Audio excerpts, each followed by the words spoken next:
பேரன்பு கொண்ட பெரியோர்களே, முகநூல் நண்பர்களே, உங்கள் அனைவருக்கும் என்னுடைய பணிவான வணக்கம். புரட்சி கவிஞர் பாரதிதாசன் மிகச்சிறப்பாக ஒரு பாடலில் தன்னுடைய குழந்தையை தொட்டியில் போட்டு ஒரு தாய் தாளாட்டுவது போல ஒரு கவிதை எழுதியிருப்பார். அந்த கவிதையில் சாணிக்கு பொட்டிட்டு சாமி என்பார் செய்கைக்கு நாணி உறங்கு நகைத்து நீ கண்ணுறங்கு என்று குழந்தையை தாளாட்டுவது போல ஒரு கவிதையை எழுதி மிகச்சிறப்பாக எழுதியிருப்பார். சாணிக்கு பொட்டிட்டு அதை சாமி என்பார் செய்கைக்கு நாணி உறங்கு நகைத்து நீ கண்ணுறங்கு என்று தாளாட்டுவது போல பாடியிருப்பார். அதுபோல பார்த்தீர்கள் என்று சொன்னால், நேற்றைய முந்தானத்து தினத்தந்தையில் ஒரு முக்கியமான ஒரு செய்தி. ஈரோடு மாவட்டம் அருகிலுள்ள கும்படாபுரம் என்ற ஒரு கிராமத்தில் ஒரு திருவிழா நடத்தியிருக்கிறாங்க. அந்த திருவிழா என்ன நடத்தியிருக்காங்கன்னு சொன்னால், தீபாவளி முடிஞ்சு மறு 2 நாளில் அந்த திருவிழாவாம். கோயிலுக்கு பின்னாடி மிகப்பெரிய 1 டன் 2 டன் அளவுக்கு மாட்டு சாணியை சேகரித்து வச்சுக்கிறது. மாட்டு சாணியை சேகரித்து வச்சுட்டு தீபாவளி முடிந்த பிறகு மறுநாள் சாணி அடி திருவிழா. கேட்கவே வித்தியாசமாக இருக்கும்.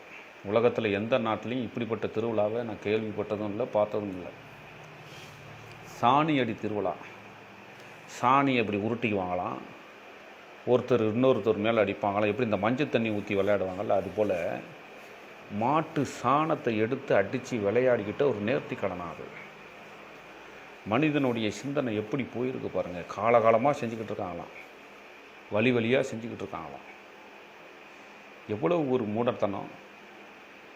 இந்த அறிவியல் நூற்றாண்டில், இந்த அறிவியல் யுகத்தில் உட்கார்ந்த இடத்துலேருந்து செவ்வாய் கிரகத்தில் என்ன நடந்துக்கிட்டு இருக்குது, ஏது நடந்துக்கிட்டு இருக்குது அப்படின்ட்டு இங்கேருந்து கண்டுபிடிச்சிக்கிட்டு இருக்கிறாங்க. இந்த காலகட்டத்தில் பார்த்திங்கன்னா நம்ம ஆளுங்க, குறிப்பாக தமிழர்கள், அதுவும் ஈரோடு மாவட்டத்தில் கும்படாபுரம் அப்படின்னு ஊரில் சாணி அடி திருவிழா நடத்துகிறாங்கன்னு சொன்னால், இது என்ன சொல்கிறது? பக்தின்னு வந்து போச்சுன்னா அங்கே புத்தி போயிடும் அப்படின்னு சொல்லி பெரியார் சொன்னது எந்த அளவுக்கு அங்கே உண்மையாக இருக்குது பாருங்கள். சாணி என்பது ஒரு கழிவு. மாடு போடுற சாணி, மாடு என்பது ஒரு வீட்டு விலங்குனுடைய கழிவு. அது அந்த கழிவை எடுத்து உடம்புல பூசிக்கிறதோ, அதை அடித்து விளையாடுறதோ எவ்வளவு தேவையில்லாத ஒரு செயல் இது. அப்படி என்ன வந்து போச்சு அந்த சாணியை எடுத்து பூச்சிக்கிறதுல?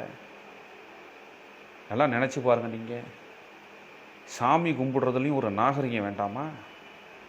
சாமி கும்பிடுறீங்க, ரைட்டு, ஒரு முட்டாள்தனம், அதை நாங்கள் ஏற்றுக்கலை, அது உங்களுடைய விருப்பம், ஏதோ நீங்கள் கும்பிட்றீங்க, ரைட்டு. அந்த சாமி கும்பிடுறதில் கூட ஒரு நாகரிகமாக கொண்டாடணுமா வேண்டாமா? இப்படி சாணி எடுத்து அடிச்சுக்கிட்டு ஒருத்தன் மூஞ்சில் ஒருத்தன் உடம்புல பூசிக்கிட்டு திரிகிறதா? நம்ம ஆளுங்க சொல்லுவோம், ஆன்மீகவாதிகள், சாணி வந்து ஒரு மருத்துவ குணம் வாய்ந்ததும்பா. இன்னும் சில பிஜேபிக்காரன் சொன்னால் மாட்டு மூத்திரம் வந்து சாப்பிட்டாக்கா எல்லா நோயும் போயிடும் அப்படின்னு சொல்கிறான். இப்படியெல்லாம் புருடா ஒரு பக்கம் இருந்தாலும் கூட நண்பர்களே, நீங்கள் அருள் கூர்ந்து சிந்தித்து பார்க்கணும். சாணி என்பது ஒரு மனித கழிவு. அதில் ரசாயன உரத்துக்கு பயன்படுத்தலாம் சாணியை, அவ்வளவுதான். அதை எடுத்துக்கிட்டு மேலே பூசிக்கிட்டு சாணி அடிச்சுக்கிட்டு, அதுவும் கடவுளின் என்கின்ற பெயரால் இப்படி ஒரு காட்டுமுராண்டித்தனமான மூடல்தனத்தில் நம்முடைய திராவிட மக்கள் ஈடுபடலாமா? சரி, இப்படி தான் இருக்குது அப்படின்னு பார்த்தீங்கன்னா, திருநெல்வேலி பக்கத்தில் ஒரு கிராமத்தில் சுடுகாட்டு சூறை. மக்களெல்லாம் ஒன்று திரண்டு சுடுகாட்டுக்கு போய் நேர்த்தி கடனாது. அங்கே இருக்கிற குழியில் இருக்கிற எலும்பு கூடெல்லாம் தோண்டி எடுத்து அதை மாலை மாதிரி செஞ்சு போட்டுக்கிட்டு, கையெலும்பு கால் எலும்பெல்லாம் கடிச்சிக்கிட்டு கிராமத்தில் இருந்து அப்படியே சுடுகாட்டை அந்த எலும்பு கொண்டு சூறை ஆடிக்கிட்டு வர்றாங்களாம் நேர்த்தி கடனா. தெருவில் இருக்கிற கோயிலுக்கு இப்படி ஒரு திருவிழா. அப்புறம் பார்த்திங்கன்னா திருவிழாவில் நேர்த்தி கடன் பார்த்திங்கன்னா தேங்காவை எடுத்து தலையில் உடைக்கிறது. தேங்காவை அருவாளால் உடைப்போம், இல்லை ஒரு சிமெண்ட்டு சிலாப்பில் வச்சு உடைப்போம். ஆனால் இங்கே பார்த்திங்கன்னா தேங்காவை மனிதனுடைய தலையில் அடிக்கிறாங்க. தமிழ்நாடு அரசு கூட அது மாதிரி செய்யக்கூடாதுன்னு சொன்னாலும் கூட அவன் கேட்குற மாதிரி இல்லை பக்தர்கள். அன்றைக்கி திருவிழாவுக்கு பார்த்திங்கன்னா 100 பேர் 150 பேருக்கு மண்டை உடைஞ்சது தான் மிச்சம், வேறு எந்த பயனும் கிடையாது. சரி, அதுதான் அப்படின்னு பார்த்தீங்கன்னா அருமை நண்பர்களே, இன்னும் சில திருவிழாவை பார்த்தீங்கன்னா குழந்தைய குழி தோண்டி குழந்தைய புதைக்கிறது, உயிரோட புதைச்சிட்டு அப்புறம் நோண்டி எடுக்கிறது. கேட்டால் அப்போ தான் குழந்தை சாவாமல் இருக்குமா. இது ஒரு நேர்த்திக்கடனா? மழை வரலன்னு சொன்னால் கழுதைக்கு கல்யாணம் பண்ணி வைப்பாங்களாம். என்ன திராவிட மக்களுக்கு என்ன வந்துச்சு? இந்த விவேக் ஒரு படத்தில் சொல்லுவார்ல, ஒரு பெரியார் இல்லை 1000 பெரியார் வந்தாலும் உங்களெல்லாம் காப்பாற்ற முடியாதுரா அப்படின்னு சொல்கிற மாதிரி இருக்குது.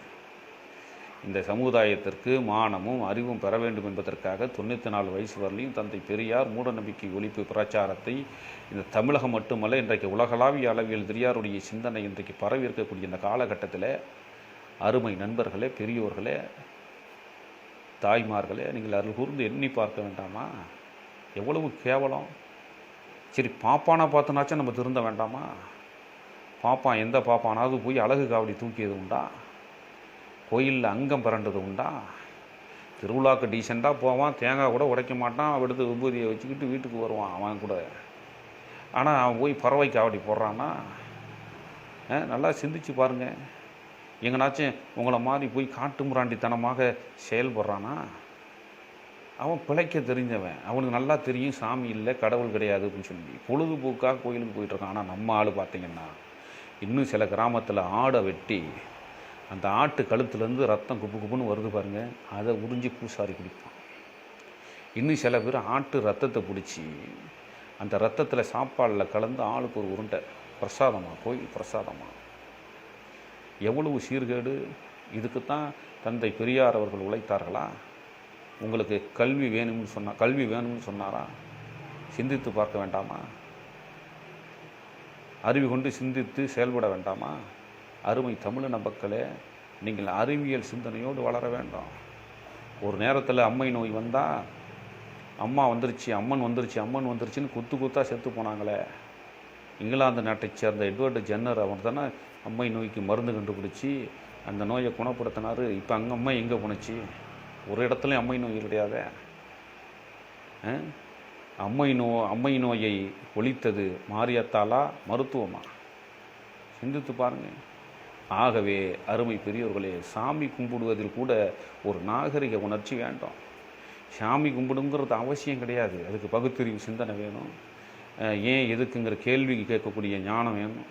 அப்படி இருக்கிறவங்களுக்கு ஒன்றும் பிரச்சனை இல்லை. ஆனால் இதை மீறி நான் சாமி கும்பிட்டு தான் ஆவேன் அப்படின்னு சொல்லக்கூடிய நீங்கள் பாப்பானை பார்த்து வாழ கற்றுக்கணும். நீங்கள் பாப்பான் சாமி எப்படி கும்பிட்றான்? போய் கோழி அறுக்கிறானா? கெடா வெட்டுறானா? கெடா ரத்தத்தை குடிக்கிறானா? அப்படிலாம் செய்கிறது இல்லையே. எந்த பாப்பானுக்காவது பாப்பாத்திக்காவது சாமி பிடிச்சிருக்கிறான்? சாமி பிடிச்சிட்டு ஆடுதான் இல்லையே. ஏன் கிராமத்தில் இருக்கக்கூடிய குப்பாய்க்கும் சுப்பாய்க்கும் ஏன் சாமி பிடிக்குது, பேய் பிடிக்குது? நல்லா யோசனை பண்ணி பாருங்கள். ஆகவே அருமை நண்பர்களே, இந்த சமுதாயம், திராவிட சமுதாயம், தமிழர் சமுதாயம் மான உணர்ச்சியோடு அறிவு உணர்ச்சியோடு வர வேண்டும் என்று சொன்னால் அறிவியல் மனப்பான்மையை நீங்கள் ஏற்படுத்தி கொள்ள வேண்டும். அப்போது தான் உலக அரங்கிலே திராவிட சமுதாயம் என்பது, தமிழர் சமுதாயம் என்பது மிக பண்பாடான, அறிவுபூர்வமான, சிந்தனை பூர்வமான ஒரு சமுதாயமாக மீண்டு எழ முடியும் என்பதை இந்த நேரத்தில் சொல்லி முடிக்கிறேன். வணக்கம்.